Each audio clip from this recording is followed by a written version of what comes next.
Hello, जय हिंद प्यारे बच्चों। ब्रिगेडियर डिफेंस एकेडमी के यूट्यूब चैनल पे आपका बहुत बहुत स्वागत है। जैसे कि आप सभी को पता है कि 3 सितंबर को एनडीए और सीडीएस का पेपर होने वाला है, तो इसीलिए हम लोग ने एशियन हिस्ट्री का रिवीजन शुरू कर चुके हैं। ऑलरेडी इंडस वैली सिविलाइजेशन के क्वेश्चन हम लोग डिस्कस कर चुके हैं। अगर नहीं किसी ने देखा है, पहली बार विजिट कर रहे हैं आज के दिन, तो उसको जाके चेक करिए। वैदिक पीरियड के ऑलरेडी डिस्कशन कर चुके हैं। तो आज हम लोग की बारी है 3rd लेक्चर की, बुद्धिज्म एंड जैनिज्म। इसके अलावा एक और चीज मैं आपको बता दूं, इन सभी चीजों की पीडीएफ, जितने भी क्वेश्चंस हम यहाँ पे डिस्कस करते हैं, इन सभी चीजों की पीडीएफ आप डाउनलोड कर सकते हैं मेरे टेलीग्राम चैनल जीएस बाय सरान सर पे। इसके अलावा एसएससी के लिए, एनडीए के लिए, सीडीएस के लिए, एफकैट के लिए, यूपीएससी के लिए, एटीसी के लिए, इन सारे एग्जाम्स के लिए जितनी भी इंपॉर्टेंट स्टैटिक जीके होती है, वो सारी स्टैटिक जीके मैंने अलग अलग पीडीएफ में कंपाइल करके मेरे टेलीग्राम चैनल पे डाल दिया है। तो फ्री ऑफ कॉस्ट है, उसको जाके ज्वाइन करिए, डाउनलोड करिए और अपने स्टैटिक जीके को रिवाइज करके जरूर जाइए अपने एग्जाम देने से पहले। ठीक है ना। तो आज हम लोग भी डिस्कस करने वाले हैं बुद्धिज्म और जैनिज्म के बारे में, और सारे के सारे जितने इंपॉर्टेंट क्वेश्चन बन सकते हैं, जितने आ चुके हैं, वो सब यहाँ पे डिस्कस करेंगे। एक और चीज ध्यान रखें, करीबन ये लेक्चर अगर आप देखोगे तो 30 से 40 मिनट का होने वाला है, लेकिन आपको क्या करना है, 1.5 या 2x की स्पीड से बढ़ाते हुए देखना है। फटाफट आपको रिवाइज करना है। ध्यान रखिए, रिवाइज करते हुए चलना है इन सभी चीजों को।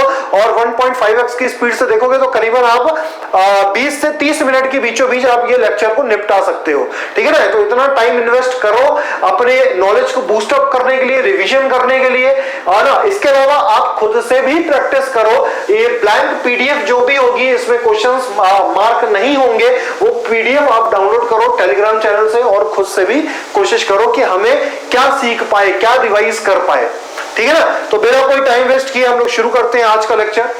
तो आइए, सबसे पहला क्वेश्चन हमारा क्या कह रहा है, Chinese traveller Hiuen studied at the university of. तो कह रहा है कि जो चाइनीज ट्रैवलर थे ह्यूएन वो किस यूनिवर्सिटी में पढ़े हुए हैं। तो बताएं भाई। तो ह्यूएन बेटा ध्यान रखें, नालंदा यूनिवर्सिटी में पढ़े थे। और नालंदा यूनिवर्सिटी के आज के टाइम पे ट्रेसेस कहां पे पाए गए हैं, तो बेटा ध्यान रखें, बिहार में पाए गए हैं। एक और क्वेश्चन आपसे पुट अप हो सकता है कि नालंदा यूनिवर्सिटी जो है वो किस राजा ने बनवाई थी, किसने इसको फाउंड किया था। तो उनका नाम है कुमार गुप्ता।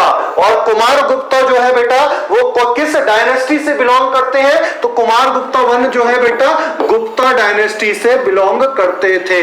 तो इन्होंने इसकी फाउंडेशन रखी थी। एक और क्वेश्चन आपके एग्जाम में आ सकता है, पूछा जा सकता है कि जो ह्यूएन है, ह्यूएन किस राजा के कोर्ट में आए थे, मतलब कहां पे उन्होंने पेशकश रखी थी, उस दौरान पे किस राजा के पास आए थे, किस राजा के दरबार में वो आए थे।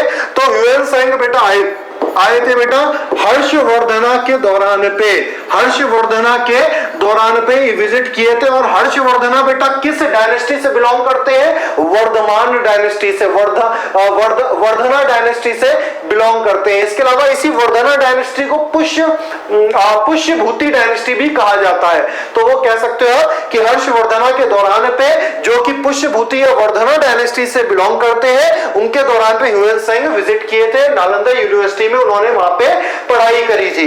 नालंदा यूनिवर्सिटी की फाउंडेशन किसने रखी, कुमार गुप्ता वन ने रखी, जो कि गुप्ता डायनेस्टी के एक रूलर भी है। क्लियर है।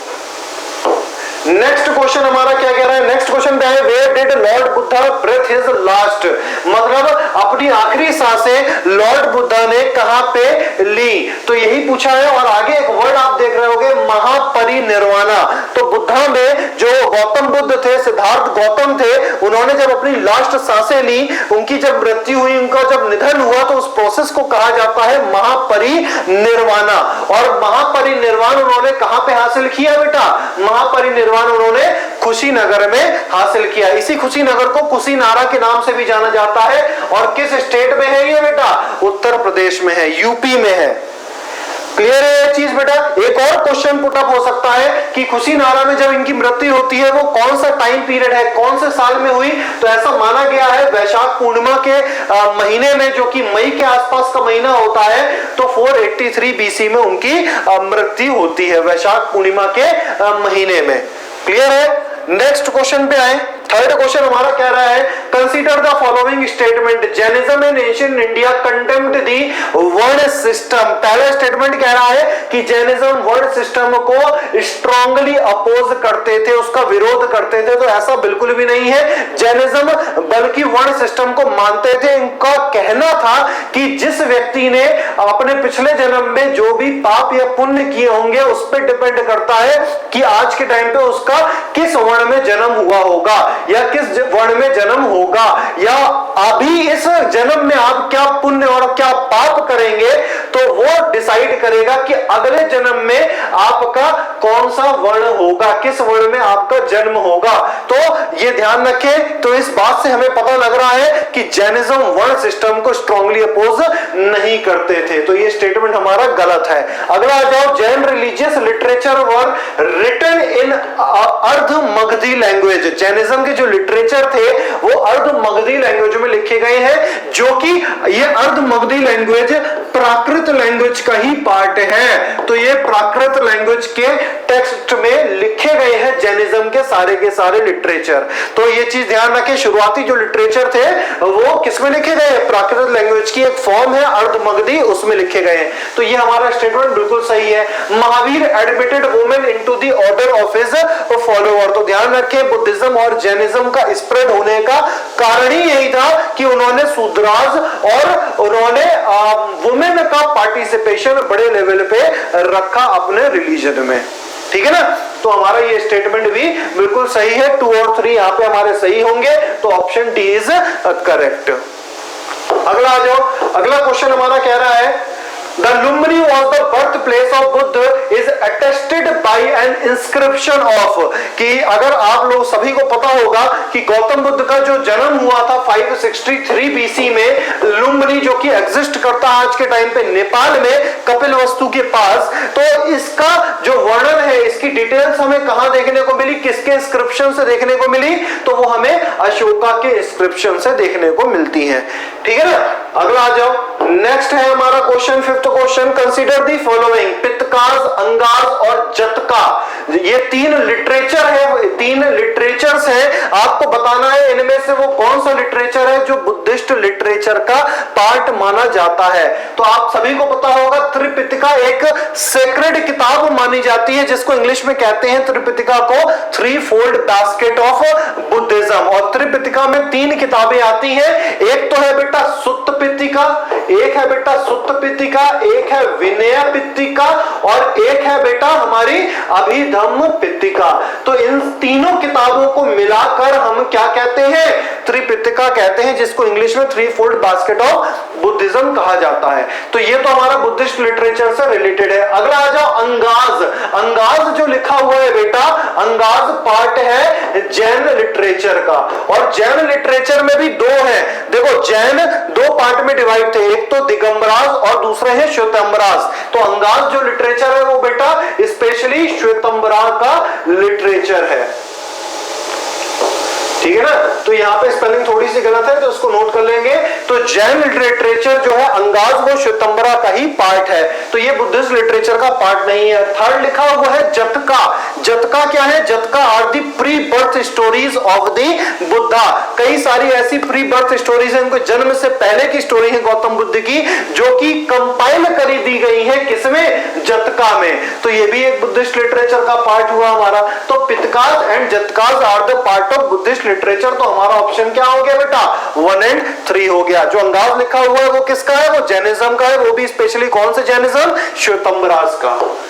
ठीक है ना, अगला आ जाओ, next question, Lord Mahavir died eight. Lord Mahavir की कहां पे मृत्यु हुई, तो बताएं भाई लॉर्ड महावीर की कहां पे मृत्यु हुई है। तो ध्यान रखें बेटा, लॉर्ड महावीर की जो मृत्यु हुई है वो कहां पे हुई है, पावापुरी में हुई है।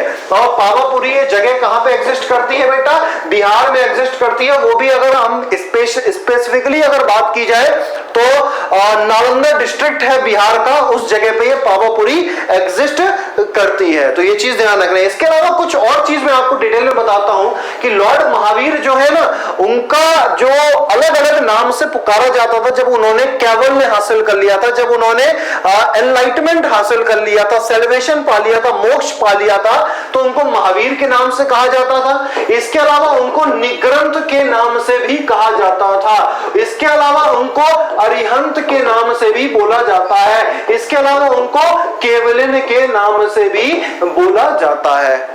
आई होप आपको ये चीज क्लियर होगी और ये याद रखना, क्वेश्चन में पूछा जा सकता है। आगे आ जाओ। नेक्स्ट क्वेश्चन है the Tripitaka was written in. Tripitaka जो है वो किस में लिखी गई है? तो ध्यान रखें, जो बुद्धिस्ट लिटरेचर है, मैं यहाँ पे मेंशन कर दे रहा हूं बेटा, इस चीज को ध्यान रखते हुए चले। बुद्धिस्ट लिटरेचर है बेटा, जो ये बुद्धिस्ट लिटरेचर दो पार्ट में डिवाइड है, दो कैटेगरीज में डिवाइडेड है। पहला कैटेगरी है पाली लिटरेचर और दूसरा कैटेगरी है बेटा अनुपाली लिटरेचर। और ये अनुपाली लिटरेचर कुछ और नहीं बल्कि संस्कृत और बाकी सारी लैंग्वेजेस इसमें आती हैं। तो जैसे बुद्धिज्म शुरुआती जो बुद्धिज्म था उस दौरान पे जितने भी लिटरेचर कंपाइल किए गए हैं वो लिटरेचर पाली लैंग्वेज में कंपाइल किए गए हैं, ठीक है ना। तो पाली लैंग्वेज में कंपाइल किए गए जैसे कि सुत्त पिटका हो गया, विनय पिटका हो गया, अभिधम्म पिटका हो गया। लेकिन इसके अलावा जो हम देखते हैं महायान बुद्धिज्म, जैसे हिनायान, महायान और वज्रयान हुआ करता, तो हिनायान के जितने भी टेक्स्ट है वो पाली लिटरेचर में है और महायान के जितने भी टेक्स्ट है वो अनुपाली, जिसका मतलब है संस्कृत लैंग्वेज में है। तो अगर यहाँ पे पूछा गया है त्रिपिटका वाज रिटन इन कौन सी लैंग्वेज में, अर्ली बुद्धिस्ट टेक्स्ट की बात हो रही है यहाँ पे। तो अर्ली बुद्धिस्ट टेक्स्ट किस लैंग्वेज में लिखे गए थे? पाली लैंग्वेज में लिखे गए थे, ठीक है ना। कुछ कठिन नहीं है बेटा, रिवाइज करते हैं। चलो एशियन हिस्ट्री ऑलरेडी आपने पढ़ा हुआ है, उसको याद भी तो करना है। कैसे याद रखोगे? यही क्वेश्चंस की प्रैक्टिस करके याद रखोगे, ठीक है ना। The first Buddhist council was held in which of the following cities. इनमें से वो कौन सी जगह है जहां पे पहली बुद्धिस्ट काउंसिल कंडक्ट कराई गई थी? तो वो जगह है बेटा राजगृह, जिसको हम लोग राजगिर के नाम से भी जानते हैं और इसका पुराना नाम है बेटा गिरिवराज।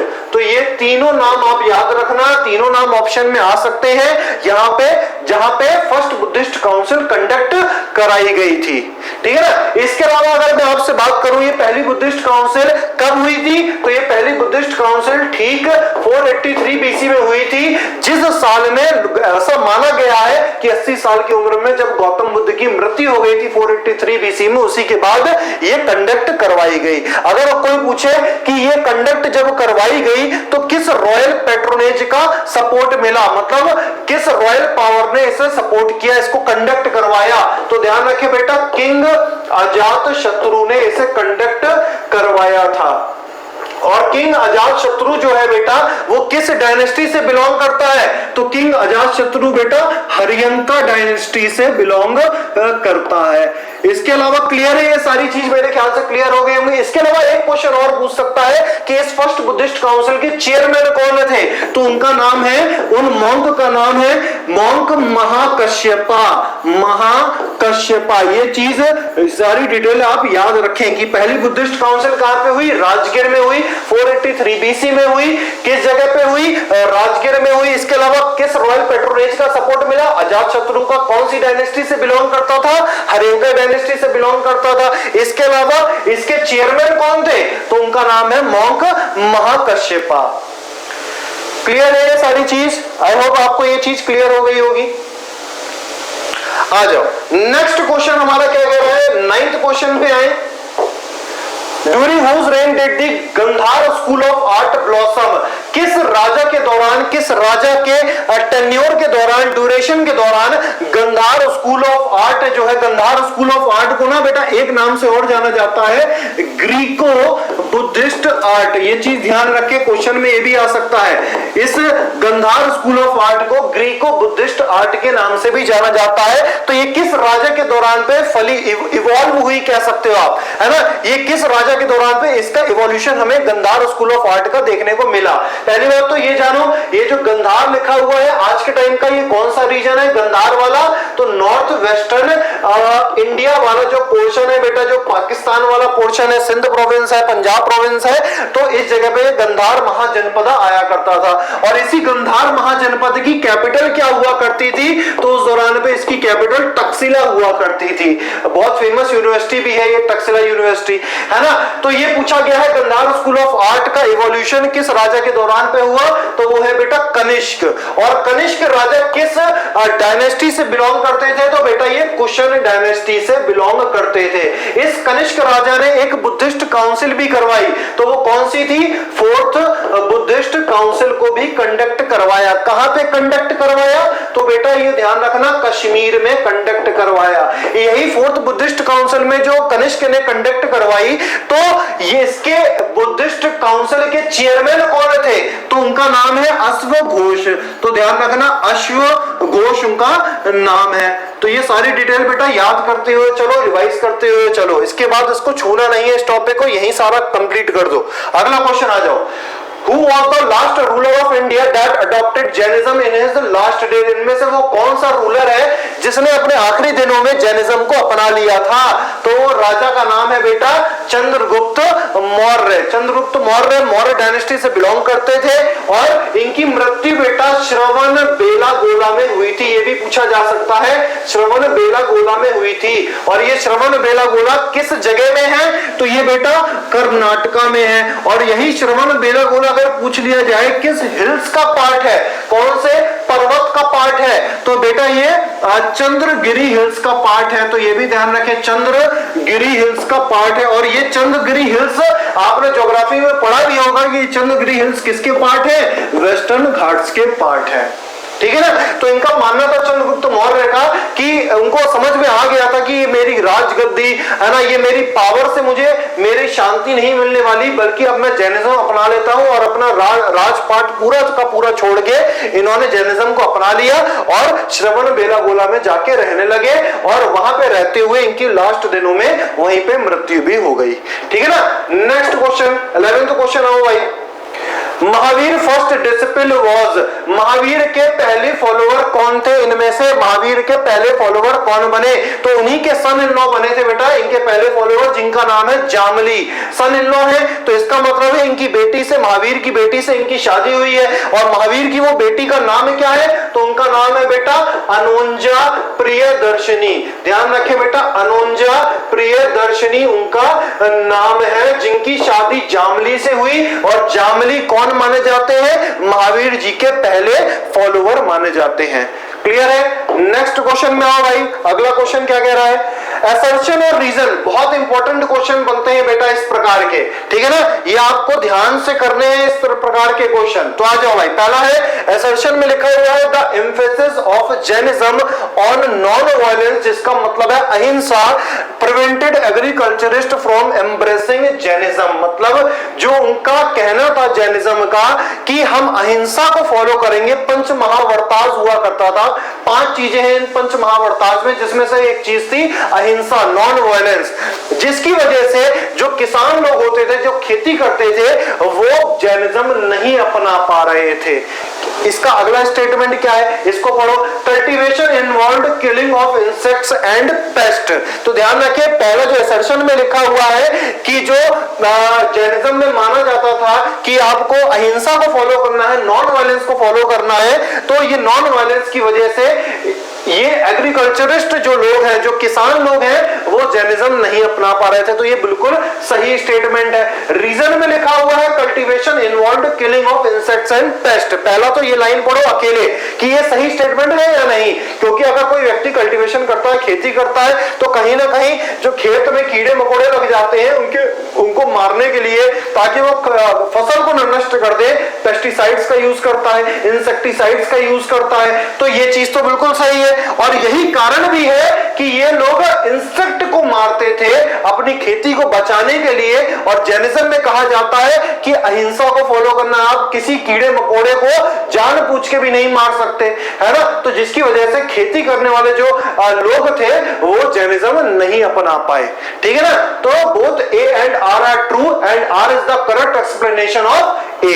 तो यहाँ पे हमारा ए स्टेटमेंट आ गया। ध्यान से करना बेटा इन सब स्टेटमेंट्स वाले क्वेश्चन को। अगला आ जाओ, consider according to Buddhism, Buddhism के अकॉर्डिंग आपको बताना है, असर्शन और रीजन पढ़िए बेटा, और इसमें बताइए कि क्या चीज इसमें सही है और गलत है। असर्शन में लिखा हुआ है देयर इज नो रीबर्थ, क्या ये स्टेटमेंट सही है? क्या बुद्धिज्म ये ऐसा मानते थे कि रीबर्थ नाम की कोई चीज नहीं होती? तो बेटा ये बिल्कुल गलत स्टेटमेंट है। वो रीबर्थ के बारे में जानते थे, वो मानते भी थे कि रीबर्थ नाम की एक चीज भी होती है, उनका ये मानना था, उनकी ये फिलॉसफी थी, ठीक है ना। इसके अलावा दूसरे में लिखा हुआ देयर इज नो सोल, क्या वो सोल को नहीं मानते थे? क्या वो सोल को ऐसा कहते थे कि सोल नामक कोई चीज नहीं होती, आत्मा कुछ भी नहीं होता?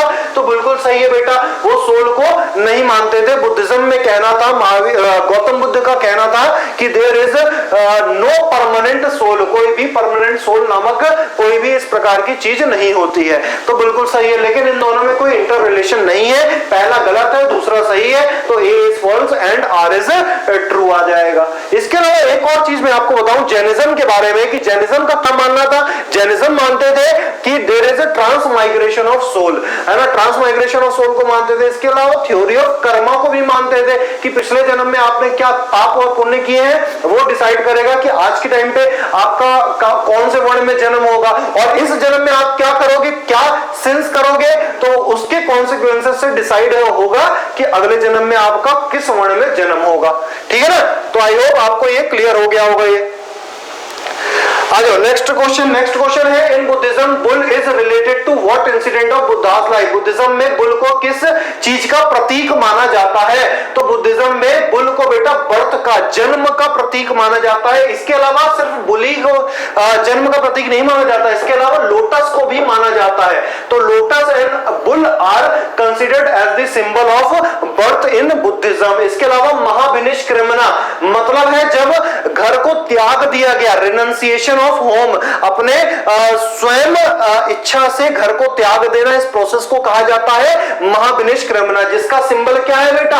जिसका सिंबल हॉर्स माना जाता है। इसके अलावा एनलाइटमेंट मतलब निर्वाण हासिल कर लेना, इसका सिंबल क्या माना जाता है? इसका सिंबल बेटा बोधि ट्री माना जाता है, ठीक है ना।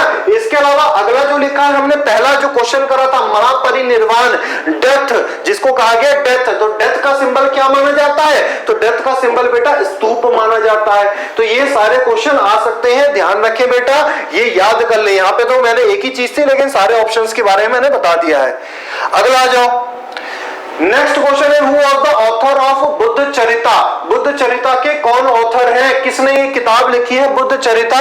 तो वो व्यक्ति है बेटा अश्वघोष, जो कि कनिष्क के कोर्ट में प्रेजेंट हुआ करते थे, और वही चेयरमैन भी थे फोर्थ बुद्धिस्ट काउंसिल के, जो कि कश्मीर में कंडक्ट करवाई गई थी, थोड़ी देर पहले ही बताया है हमने। नेक्स्ट क्वेश्चन आ जाओ, Ashoka called the third Buddhist council at, तीसरी बुद्धिस्ट काउंसिल जो हुई है बेटा वो अशोका ने किस जगह पे करवाई थी? तो बताएं भाई, अशोका ने जो थर्ड बुद्धिस्ट काउंसिल करवाई है वो कहां पे करवाई है? तो थर्ड बुद्धिस्ट काउंसिल बेटा अशोका ने पाटलिपुत्र में करवाई है, और यही पाटलिपुत्र आज के टाइम का क्या है बेटा? पटना है, ठीक है ना। इसके अलावा अशोका ने बुद्धिस्ट काउंसिल कब करवाई थी? तो अशोका ने बुद्धिस्ट काउंसिल बेटा 250 बीसी में, 250 बीसी में करवाई थी। इसके अलावा एक और क्वेश्चन पूछ सकता है कि इसके दौरान पे कौन थे जो प्रिसाइड कर रहे थे इस बुद्धिस्ट काउंसिल को, चेयरमैन कौन थे? तो उनका नाम है बेटा मोगली पुत्र टिस, ध्यान रखें मोगली पुत्र टिस, ये थर्ड बुद्धिस्ट काउंसिल के चेयरमैन है, ठीक है ना। क्लियर है आई होप।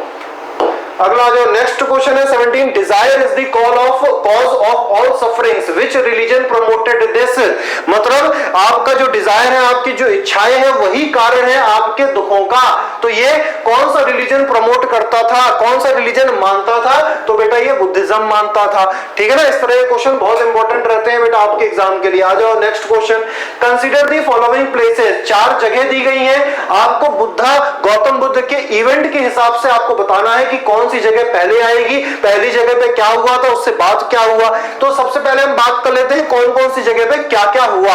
तो लुम्बिनी में आप सभी को बताया, हमने थोड़ी देर पहले बात भी करी थी, जहां पे इनका क्या हुआ था, बर्थ हुआ था, जिसके बारे में हमें जानकारी कहां से मिलती है, अशोका के इंस्क्रिप्शन से मिलती है। अभी थोड़ी देर पहले क्वेश्चन किया था। इसके अलावा बोध गया किसका प्रतीक माना गया है, बोध गया में एनलाइटमेंट निर्वाणा हासिल किया था गौतम बुद्ध ने, बोधि ट्री के नीचे बैठ के निरंजन नदी के पास में, जो कि आज के टाइम पे फाल्गु नदी है ना। तो यहाँ पे इन्होंने एनलाइटमेंट हासिल किया। तो यहाँ पे ये चीज लिख दे रहा हूं। अगला है सारनाथ। बेटा सारनाथ डियर पार्क आज के टाइम पे बेटा वाराणसी में एग्जिस्ट करता है, जहां पे इन्होंने गौतम बुद्ध ने अपना फर्स्ट रिलीजियस सेरेमनी दिया था, है ना। तो यहाँ पे रिलीजियस सेरेमनी लिख देता हूं, ठीक है। अगला आ जाओ बेटा, अगला कुशीनगर में लिखा हुआ है। कुशीनगर के बारे में भी अभी थोड़ी देर पहले ही हमने पढ़ा था बेटा। कुशीनगर में जहां पे इन्होंने महापरिनिर्वाण हासिल किया था, मतलब जहां पे इन्होंने अपनी आखिरी सांसें ली थी 483 बीसी में। तो कुशीनगर में इनका क्या हुआ था बेटा, डेथ हुआ था। तो अब आपको इस हिसाब से लगाना है, इन क्रोनोलॉजिकल सीक्वेंस में से लगाना है। तो पहले क्या हुआ होगा बेटा, पहले बर्थ हुआ होगा, उसके बाद इन्होंने एनलाइटमेंट हासिल किया, एनलाइटमेंट हासिल किया तब इन्होंने रिलीजियस सेरेमनी दिया, अपना ज्ञान दिया, इसके अलावा उनकी डेथ हो गई। तो 1 2 3 4 तो इसी सीक्वेंस में लिखा हुआ है, तो हमारा ए ऑप्शन आ गया। नेक्स्ट आ जाओ बेटा, नेक्स्ट क्वेश्चन है Chinese traveller visited India primarily because, Chinese जो ट्रेवलर हुआ करते थे वो इंडिया क्यों ट्रेवल करते थे, इसका रीजन क्या है, बताएं भाई। ये जो चाइनीज ट्रैवलर थे ये क्यों इंडिया विजिट करते थे। जैसे कि चाइनीज ट्रैवलर, जैसे हमने बात करा एक ह्यूएन सांग के बारे में भी थोड़ी देर पहले ही हमने पढ़ा है। ह्यूएन सांग आए थे, है ना, हर्षवर्धना के दौरान पे आए थे वो, है ना। इसके अलावा एक और आए थे जिनका नाम है फाहीन, है ना, ये ध्यान रखना बेटा, बहुत इंपॉर्टेंट है फाहीन, है ना। फाहीन एक पहले चाइनीज बुद्धिस्ट मॉन्क है जो इंडिया ट्रैवल किए थे। किसके दौरान पे ट्रैवल किए थे बेटा, ये तो ये ध्यान रखना बेटा, चंद्रगुप्त 2 के दौरान पे इन्होंने ट्रेवल किया था इंडिया में। पहले चाइनीज बुद्धिस्ट मॉन्क थे जो इंडिया आते हैं, ठीक है ना। तो फाहीन वो व्यक्ति हैं। तो ये सब चाइनीज ट्रेवलर क्यों आ रहे थे, because they were interested in Buddhism. बौद्ध धर्म का जो जन्म हुआ है वो इंडिया में ही तो हुआ है, जहां ज्ञान हासिल किया है, जहां पे हिनायान बुद्धिज्म फॉलो किया जाता था शुरुआती दिनों में, प्राचीन काल में। तो ये वो जगह है ना, बिहार के पास। तो इसी चीज को, इसी का ज्ञान हासिल करने के लिए, उनकी सेक्रेड किताब, उनकी जो होली बुक्स है, उनका ज्ञान हासिल करने के लिए चाइनीज ट्रैवलर यहाँ पे आया करते थे, ठीक है ना।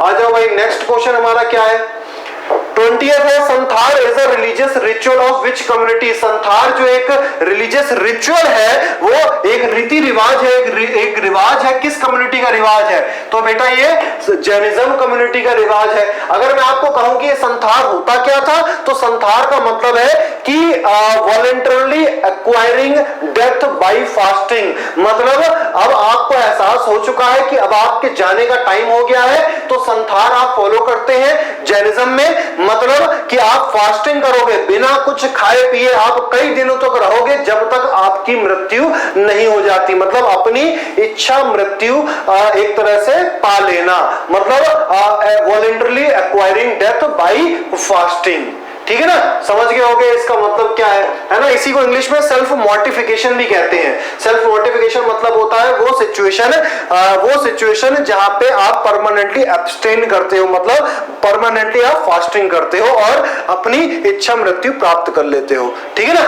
अगला आ जाओ, नेक्स्ट क्या है, Where has the world's largest monolithic statue of Buddha has been installed? पहले बात तो ये जानो कि मोनोलिथिक मतलब क्या है। मोनोलिथिक मतलब, मोनो मतलब होता है सिंगल और लिथिक मतलब होता है बेटा स्टोन।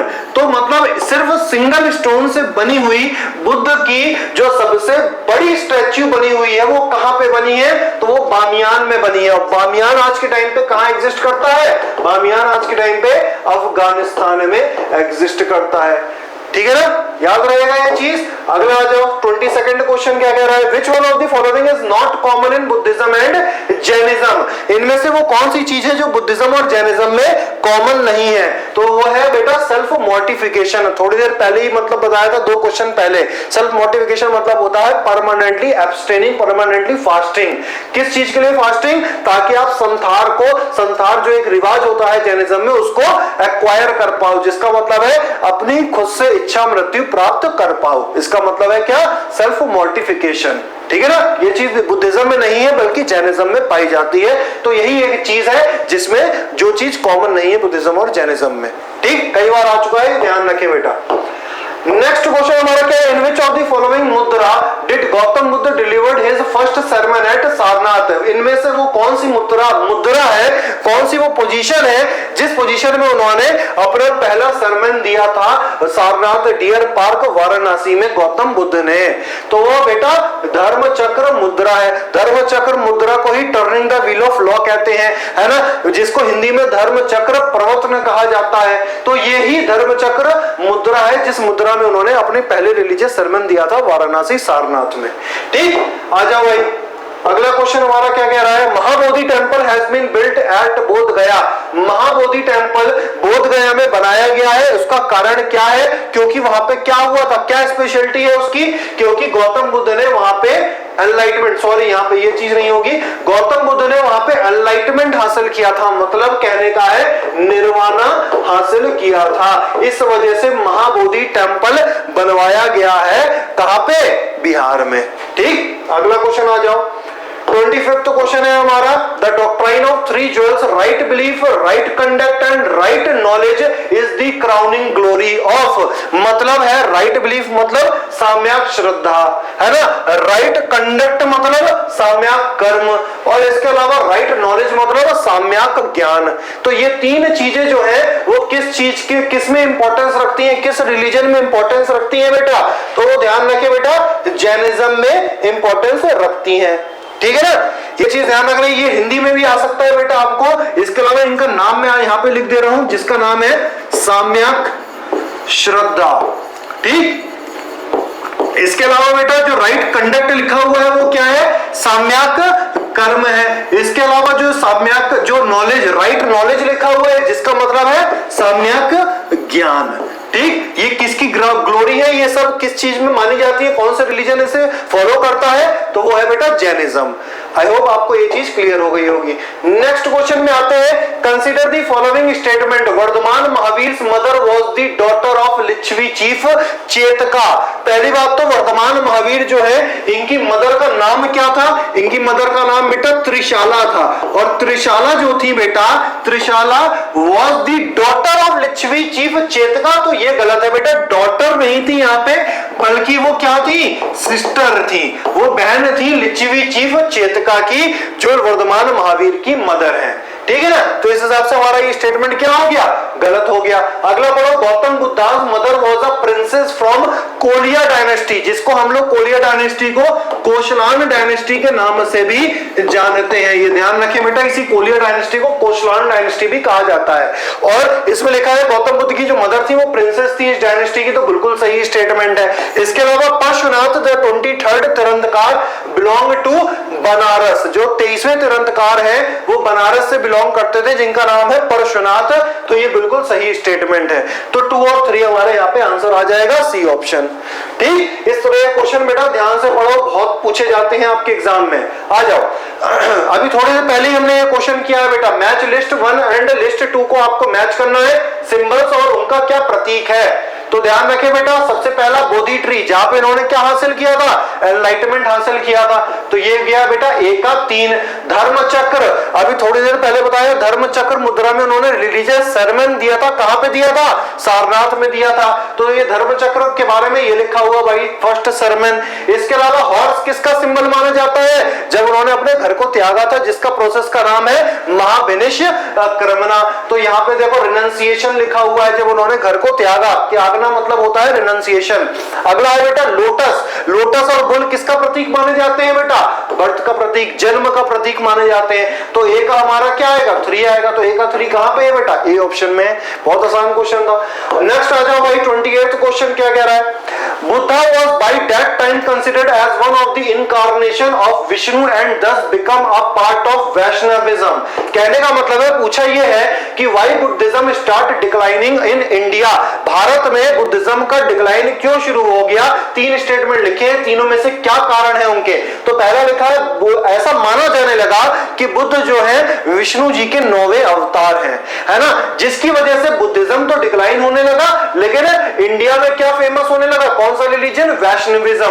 वैष्णविज्म मतलब होता है वो लोग जो विष्णु को मानते हैं और उनके धर्म को, उनके डिवोटी जो है वैष्णव जो है वो किसको मान रहे हैं, वैष्णविज्म को मान रहे हैं। जो लोग किसकी पूजा कर रहे हैं, लॉर्ड विष्णु की पूजा कर रहे हैं। तो वहां पे वैष्णविज्म तो ऊपर जा रहा था, लेकिन जिसकी वजह से माना जा रहा था कि गौतम बुद्ध जो है लॉर्ड विष्णु के क्या है, वो 9वें अवतार है, 9वें इनकारनेशन है। तो इस वजह से बुद्धिज्म क्या हो गया, डिक्लाइन हो गया। तो पहला कारण बिल्कुल सही है। The invading tribes from central Asia till the time of last Gupta king adopted Hinduism and persecuted Buddhist. तो ये कारण बिल्कुल भी नहीं है। जब वो लोग आए थे सेंट्रल एशिया से, कई सारी जो ट्राइब्स आई हैं हमारे यहाँ, जैसे कि इंडोसिथियंस आई हैं, शाकाज आए हैं, पार्थियंस आए हैं, कुशनाज आए हैं, इंडो ग्रीक्स आए हैं, तो ये सब जो लोग आए हैं तो इन्होंने, इनका कारण तो इनका कोई भी नहीं बनता है कि इन्होंने क्या किया, अरब आए यहाँ पे तो उन्होंने नालंदा खत्म किया, नालंदा यूनिवर्सिटी को डिस्ट्रॉय किया, लेकिन इनकी वजह से बुद्धिज्म क्या हुआ, डिक्लाइन नहीं हुआ। आगे लिखा हुआ है time of last king adopted Hinduism. नहीं बेटा, गुप्ता के जो लास्ट के रूलर थे, गुप्ता डायनेस्टी के जो लास्ट के रूलर थे, बल्कि उन्होंने क्या अपनाया था, बुद्धिज्म अपनाया था। तो यहाँ पे लिखा उन्होंने हिंदुइज्म को अपनाया और बुद्धिज्म को छोड़ दिया, तो ये बिल्कुल गलत स्टेटमेंट है। अगला है the king of Gupta dynasty were strongly opposed to Buddhism. तो ये भी अभी मैंने बताया, स्ट्रांगली अगर अपोज होते तो गुप्ता के जो बाद वाले लास्ट रूलर हमें देखने को मिले हैं वो बुद्धिज्म को ना अपनाते, है ना। तो यहाँ पे ये भी गलत हो गया। लेकिन इसके अलावा और क्या कारण है, इसके अलावा आप कह सकते हो कारण कि रॉयल पैट्रोनेज एक कारण है कि अलग अलग राजा जो है बुद्धा की जो टीचिंग्स है, जो सुत्त पितिका में लिखी गई है, विनय पितिका में लिखी गई है और अभिधम्म पितिका में लिखी गई है, उन सभी को प्रिजर्व करने के लिए काउंसिल कंडक्ट कराई जाती थी, है ना। लेकिन यहाँ पे हुआ क्या, फोर्थ बुद्धिस्ट काउंसिल के बाद कोई भी एक मेजर काउंसिल नहीं होती है ना। इसके अलावा एक कारण और बनता है कि यहाँ पे क्या हुआ, बुद्धिज्म 3 पार्ट में डिवाइड हो गया, वज्रयान में जो कि थर्ड व्हीकल माना जाता है और बुद्धिज्म का दूसरा क्या है, थर्ड व्हील माना जाता है बुद्धिज्म का, दूसरा क्या है महायान और पहला क्या था हिनायान। तो 3 पार्ट में यहाँ पे डिवाइड हो गया, आइडियोलॉजी डिवाइड हो गई भाई बुद्धिज्म में। तो एक ये कारण बनता है डिक्लाइन का, ठीक है। तो ओनली वन यहाँ पे हमारा आंसर आ जाएगा ए ऑप्शन। आई होप आपको ये क्वेश्चन क्लियर होगा। अगला आ जाओ भाई। 29 में which ruler founded the famous Vikramshila university for the Buddhist. तो बताएं भाई कौन सा रूलर है जिसने विक्रमशिला यूनिवर्सिटी को फाउंड किया था बुद्धिज्म के लिए। तो बताएं भाई, तो वो है बेटा धर्मपाल। और धर्मपाल फाउंडर माने जाते हैं पाला डायनेस्टी के। और पाला डायनेस्टी के जो ये फाउंडर हैं, इनकी जब मृत्यु हो गई तो इसके बाद इन्हीं का बेटा कौन बना रूलर, देवपाल बना। तो पाला डायनेस्टी के दौरान पे बहुत फेमस पोएट प्रेजेंट हुआ करते थे, उनका नाम है बेटा, ध्यान रखना, वज्रदत्ता।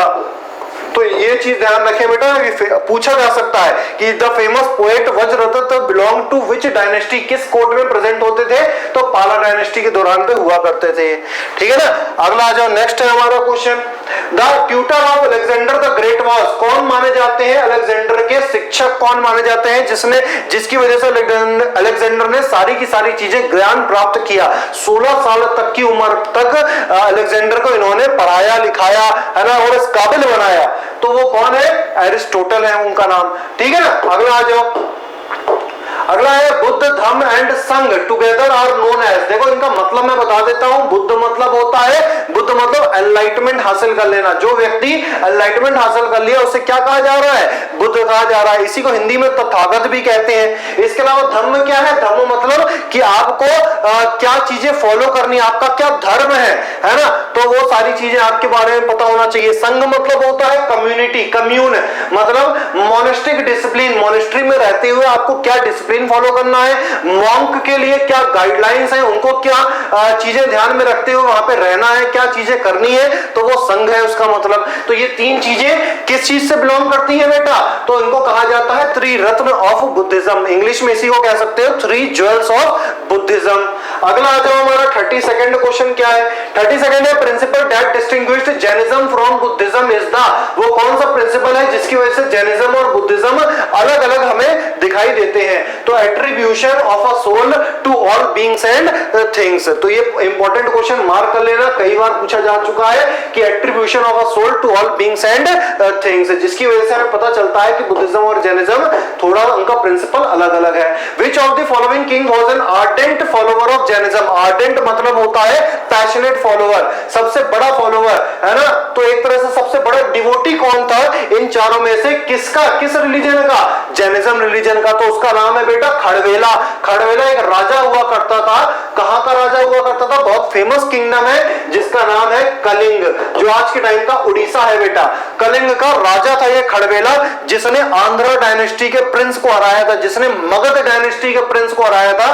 तो ये इतना भयंकर राजा था खड़वेला, जिसने जैनिज्म को फॉलो किया और उसको जैनिज्म को फैलाया भी, स्प्रेड भी किया। ठीक, अगला क्वेश्चन हमारा क्या कह रहा है 34th में आओ।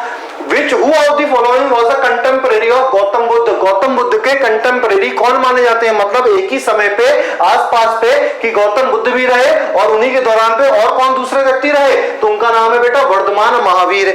जो हमारे इतिहासकार मानते हैं कि गौतम बुद्ध का जो जन्म हुआ है वो कब हुआ था, 563 बीसी में हुआ था, लेकिन उसी दौरान पे उसी के आसपास वर्धमान महावीर का भी जन्म हुआ है और वो ईयर माना जाता है 540 बीसी। तो एक ही टाइम पीरियड है, एक ही समय है आसपास का जब गौतम बुद्ध भी थे उसी दौरान, और उसी दौरान पे लॉर्ड महावीर भी थे।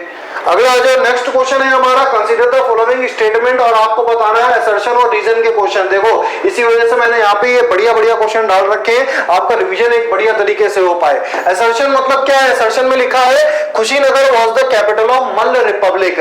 कुशीनगर, कुशीनारा जो है मल्ला महाजनपद की कैपिटल हुआ करती थी। तो असर्शन में जो लिखा हुआ है बिल्कुल सही है। इसके अलावा रीजन में लिखा हुआ है महात्मा बुद्ध गॉट महापरिनिर्वाणा। तो महात्मा बुद्ध ने महापरिनिर्वाण हासिल किया था। कहां पे हासिल किया था, कुशीनगर में हासिल किया था। दोनों स्टेटमेंट है तो सही, लेकिन इसकी कैपिटल, क्या ये कैपिटल कारण भी है क्या इसकी कि उन्होंने वहां पे महापरिनिर्वाण हासिल किया था, तो ये कारण नहीं है, अलग अलग इंडिविजुअली ये दोनों स्टेटमेंट क्या है, सही है। तो both A and R are true and R, but R is not the correct explanation of A. दोनों ही इंडिविजुअली दोनों ट्रू है। ठीक, अगला क्वेश्चन हमारा क्या कह रहा है भाई, अगला क्वेश्चन में आओ। नेक्स्ट क्वेश्चन है Vaishakh Purnima has a great significance because it is was on this day. मतलब वैशाख पूर्णिमा को एक बहुत बड़ा प्रतीक, बहुत बड़ा इसकी वैल्यू है, बहुत बड़ी वैशाख पूर्णिमा की। क्यों है, क्योंकि इस दिन क्या हुआ था, क्योंकि इस दिन बुद्धा का, ऐसा माना गया है कि बुद्ध का जन्म भी हुआ था। इसी दिन बुद्धा गॉट एनलाइटमेंट, निर्वाण हासिल किया था, और इसी दिन बुद्ध ने महापरिनिर्वाण भी हासिल किया था। मतलब उनकी मृत्यु भी हुई थी वैशाख पूर्णिमा के महीने में, जो कि ज्यादातर मई के महीने में पड़ता है।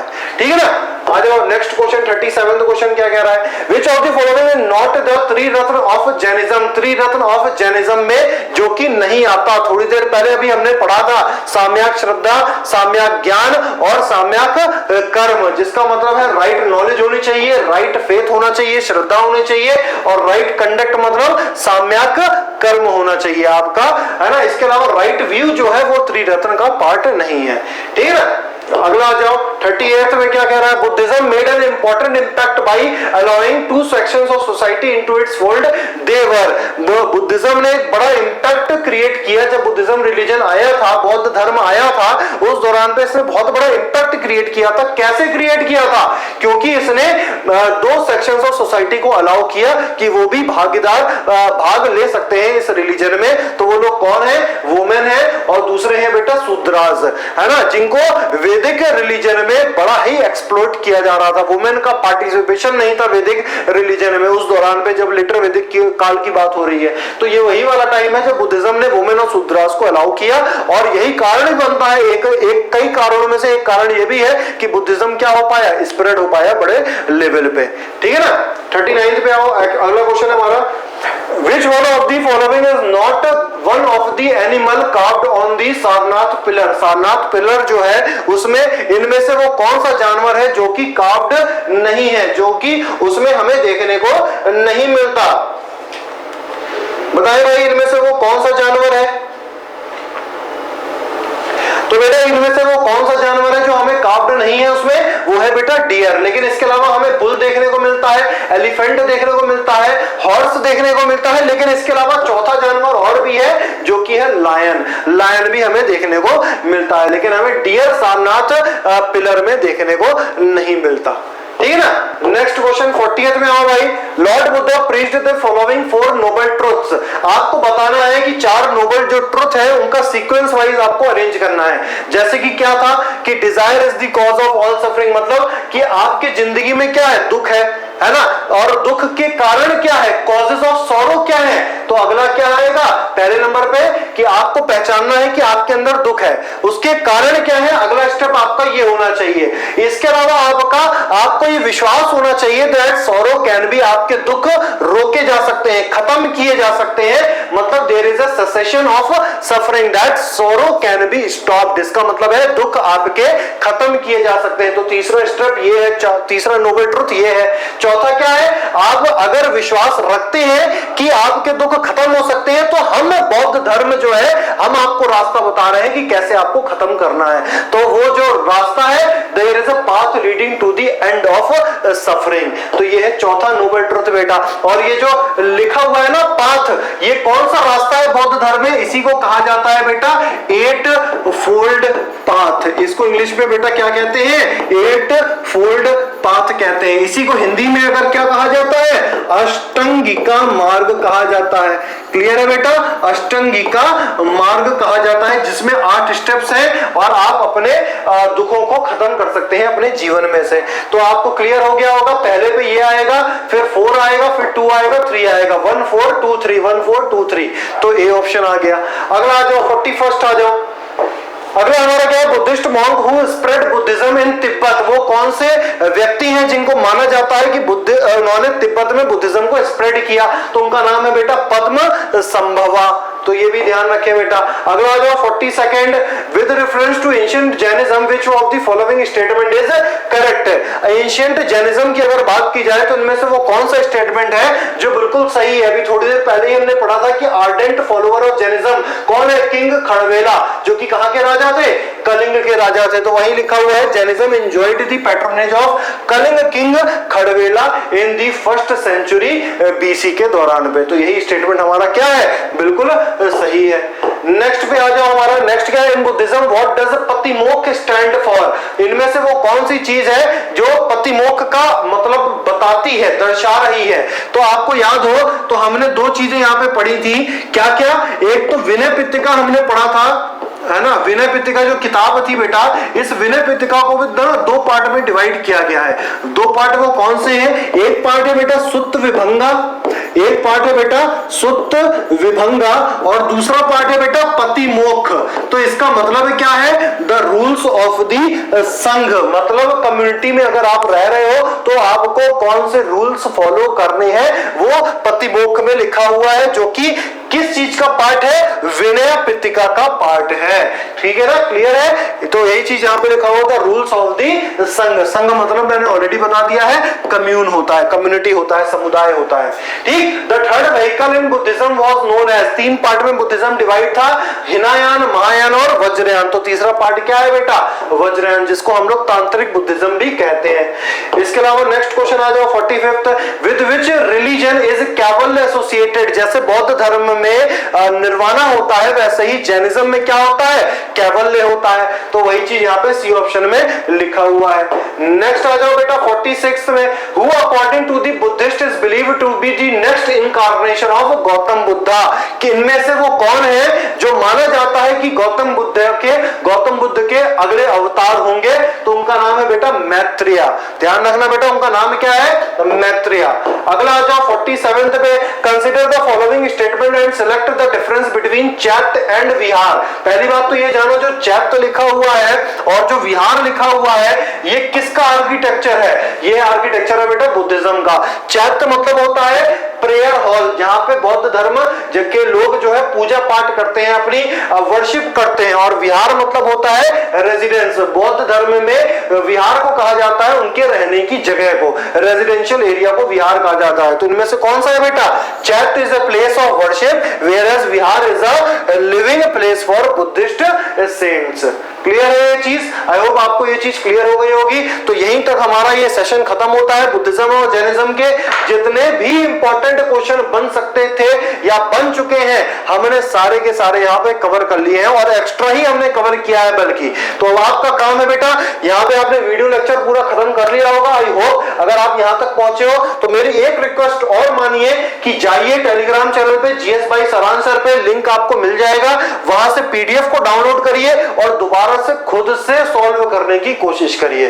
तभी आपको मालूम होगा कि आपका ठीक प्रकार से रिवीजन हुआ है या नहीं हुआ। आपको ज्यादा से ज्यादा इसमें 30 मिनट इन्वेस्ट करा होगा, है ना। अगर आप 1.5 या 2x की स्पीड से देख रहे हैं, 15 मिनट जाइए, आपको वहां पे लगेगा और आपका ये टॉपिक भी खत्म हो जाएगा। ऑलरेडी अगर आप कोई व्यक्ति यहाँ पे पहली बार आया था तो ध्यान रखिए बेटा, इंडस वैली सिविलाइजेशन का रिवीजन कर चुके हैं हम लोग, वैदिक पीरियड का ऑलरेडी कर चुके हैं। जो नहीं देखा है वो जाके देख सकता है, उसकी पीडीएफ भी आपको उसी टेलीग्राम चैनल पे मिल जाएगी। इसके अलावा स्टैटिक जीके की भी सारी पीडीएफ मैंने आपके एग्जाम से रिलेटेड जो भी इंपॉर्टेंट है वो सारी पीडीएफ मैंने अपलोड कर दी है। तो फ्री में जाइए, डाउनलोड करिए, है ना। और अपनी तैयारी बेटा बेहतर रखें, पॉजिटिव रहे हमेशा। एग्जाम करीब आ रहा है, नई चीज पढ़ने की कोई जरूरत नहीं है, सिर्फ जो पढ़ाया है वो रिवाइज करते रहिए, ठीक है ना। मिलते हैं अगले लेक्चर में। अपने ख्याल रखें, अपने घर वालों का ख्याल रखें। जय हिंद बच्चों।